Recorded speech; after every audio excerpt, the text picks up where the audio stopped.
Okay? Necromancer. For all that do these things are an abomination unto the Lord. And because of these abominations, the Lord thy God does drive them out from before thee. From the very beginning, when the adversary tried to deceive and trick Adam and Eve into believing that they shall not surely die, the adversary has tried to continue that through the generations after generation. And in here, the Lord is telling us, look, do not consort with anyone who claims to be a medium, who can talk to the dead. Because they are not talking to the dead, because the dead are dead. That's right. If you consult these people, you are going to be in communication with devil spirits, and you're opening yourself up to all kinds of trouble. Amen. The dead are dead, and it is an abomination. I mean, God can't be any more emphatic. It is an abomination. Now, just as a side note, if you're taking notes, there is a Hebrew word for the grave. Like if you were to go to a cemetery and you would look at a grave, that Hebrew word is Keber. Q-E-B-E-R. And if you just refer to someone who is dead, that word is muth, M-U-T-H. Okay? So there is a place, a cemetery spot where somebody is dead, and they are dead, but when we speak of death, we're speaking of the word Sheol, which is a different word, and that is that state of being totally dead. You know nothing. You have no wisdom, no knowledge. It's up. You're in a position of, as the scripture says, sleep. So why is it then that everyone has this mythology that the dead are not dead? That there is this thing called an immortal soul. Where did that come from? Well, I'm going to tell you.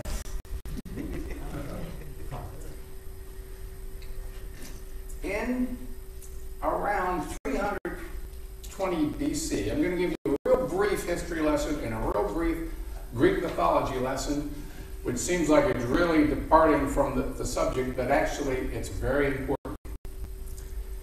The modern Christian concept of the immortal soul obviously doesn't come from the Word. It comes from Greek mythology. So follow me here. In the 8th century, Greeks began to write. In the 8th century BC, Greeks began to write. We got the Iliad, we got the Odyssey, and we also got this piece of literature called the Theogony by a man named Hesiod. And what this individual did was he took oral myth and he wrote it down.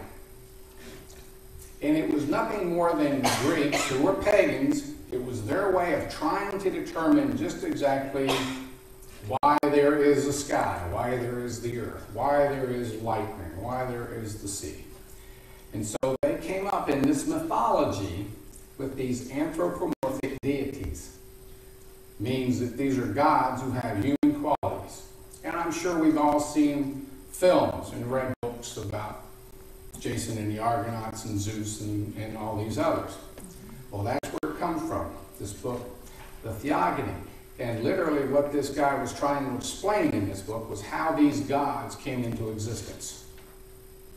So, to put it as simply as I can, according to mythology, the Greeks saw the earth as a disc, like a plate. They saw it like that. And then above the plate, let's say it's a cake pan. You know how you put a cover on a cake pan? That area above the plate, that arc above it would be, that's what they called Uranos, the sky, the heaven. Okay? They called that flat surface Gaia, sometimes called Ge, G-E. That's the earth. Where we get the word earth, the study of the earth is geology. So it comes from that Greek word for earth. And then in this mythology, Zeus became the #1 dude. I mean, it took a while. He had to kicked some backsides from other gods, but he became the big guy, and he began to impart to his brothers and sisters all kinds of realms that they would be controlling. You know, he gave Poseidon the seas. You know, we hear about Poseidon in the sea. The place that was under the plate, that was under the earth, he called Tartaros. And he gave that to his brother named Hades. So Hades became this mythological god of the underworld. Okay? And that was called Tartaros. Now in time, what happened was the king became synonymous with that kingdom of the dead, which was Tartaros. You hardly ever see Tartarus anymore, but you always see Hades. But Hades is the mythological ruler, the god, supposedly, over the underworld. Okay. And this is where, according to this Greek mythology, this is where the dead souls lived. So the Greeks believed that they lived on in an underworld called Tartaros. And this place was gloomy, it was depressing. And over time, as other writers took this mythology, they added on to it. And they came up with the idea this was a little bit too depressing, that we were going to spend the rest of our lives floating around in this underworld, Tartaros, where it was so gloomy. So they came up with this idea that, well, you can be reincarnated. You know, you go back and you give it another shot, and if you get good enough when you get to this underworld, you will go to what they call the Elysian Fields. And this is a place that's really great. This is a place that's blissful. But if you don't quite make it, then you're going to be tormented and tortured for the rest of eternity. Okay? Also, they added the concept of ghosts dwelling down in this darkness.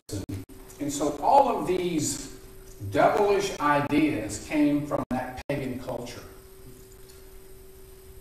Moving ahead, now it's 300 BC.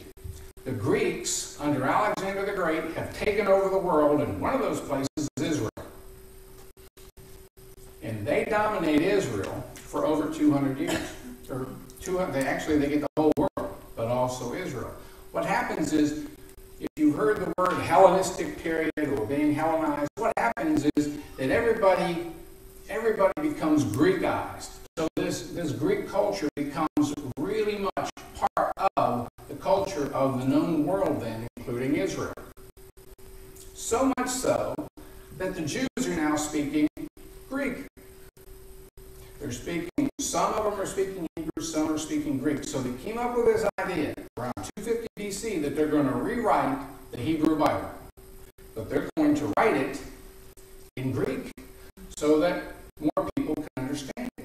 More Jews can understand it, because more Jews are under the influence of this Greek culture and Greek language, and they understand it. They wanted to translate the word Sheol, and there is no word in Greek that they can match it with. None. Because Sheol came from God. Because the Old Testament, written in Hebrew, came from God. So the language of the Old Testament that came from God is Hebrew.